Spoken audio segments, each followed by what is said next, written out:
Good afternoon.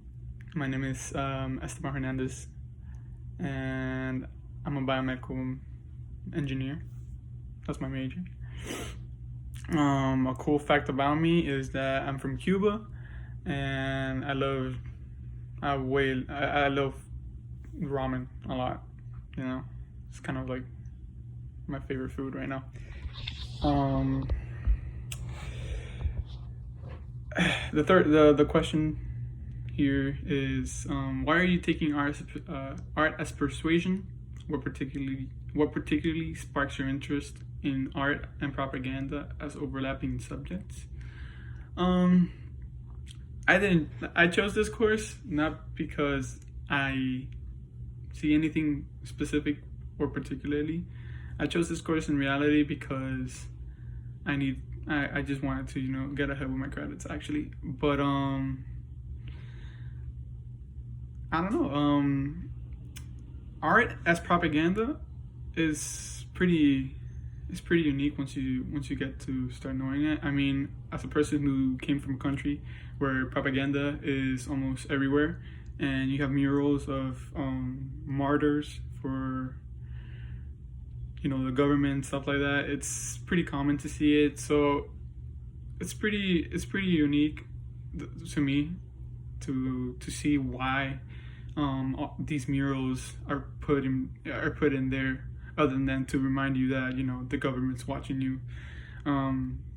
It's kind of crazy the fact that that still works, but art itself, apart from using as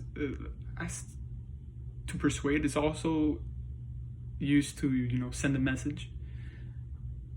Either if it's a message about equality, or a message about the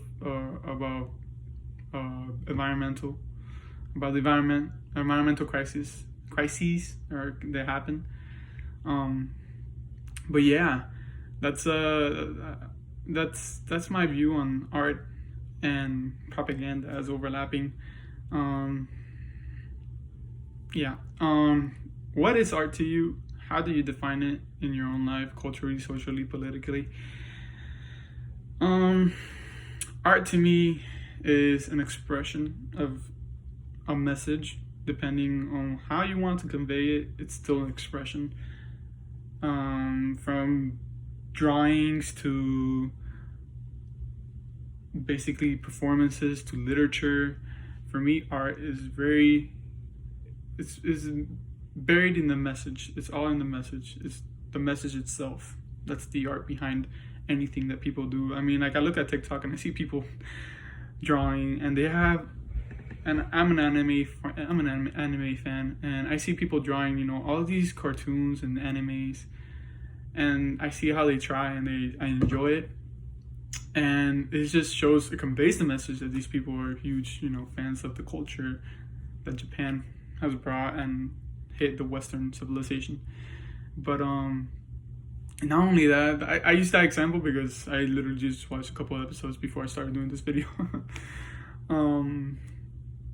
But not only that, but art itself it's kind of like the humanity in a society. Sometimes, like, when people are just working 9 to 5 jobs, and they become kind of desynthesized. They don't really see what's going out there. Art is a way of raising attention and making people think. So that's one of my favorite things. But how do I define it in my life? I define it as probably that's more of a personal definition, and I think I define art as probably the message, not the work itself. It's just the message the work is trying to convey. That's the art behind it.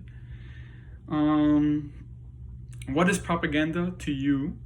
Where do you personally experience it? Give at least 3 places or examples where it happens to you. Okay. Okay. Current events, propaganda. Propaganda you see in the news, specifically in commercials. When people are trying to sell you a product, or when people are literally trying to convince you, specifically our president, he's trying to convince people to vote for him. by to throwing dirt to on this competition. That's a way of propaganda. Even though we haven't seen many commercials for people to vote for them in the recent events, we have seen people trying to sell the miracle drugs for a disease that is not curable currently. And yeah, that's one example.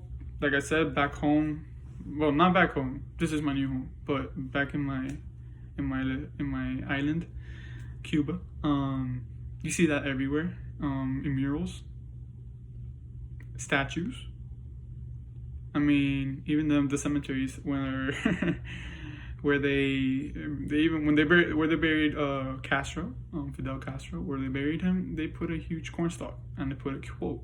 Apparently, that's the corn stalk. I forgot what was the representation for it. I am sorry if I'm being a little ignorant, but it was supposed to represent, how he helped grow the country. That's not my opinion on it, but yeah. But that's an example of it. Statues, art pieces, like the one in Spain by I forgot, Guernica, yeah, that one. By Pablo, was it Pablo Picasso? Yeah, was it Picasso that did that? Let me search it up real quick. The one that had to do with the Spanish. Yeah, sorry.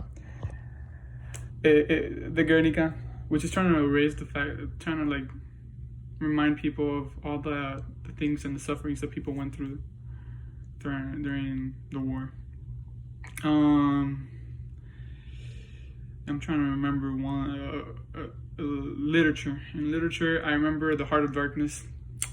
I forgot the author now. Great. The Heart of Darkness is basically basically a story, a book, yeah, where it just raises awareness about like how corrupt society was trying to take over the Congo, a corrupt European society where you had the King Leopold trying to take over Africa, and it just showed who were really the savages during that time.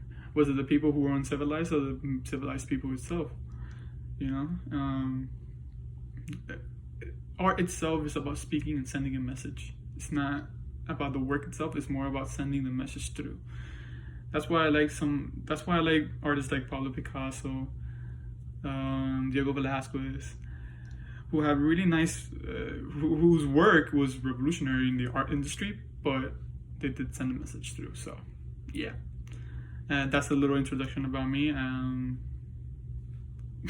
I guess if you want to know more about me, I guess you'll learn more through my job through the class. So thank you. Have a wonderful evening.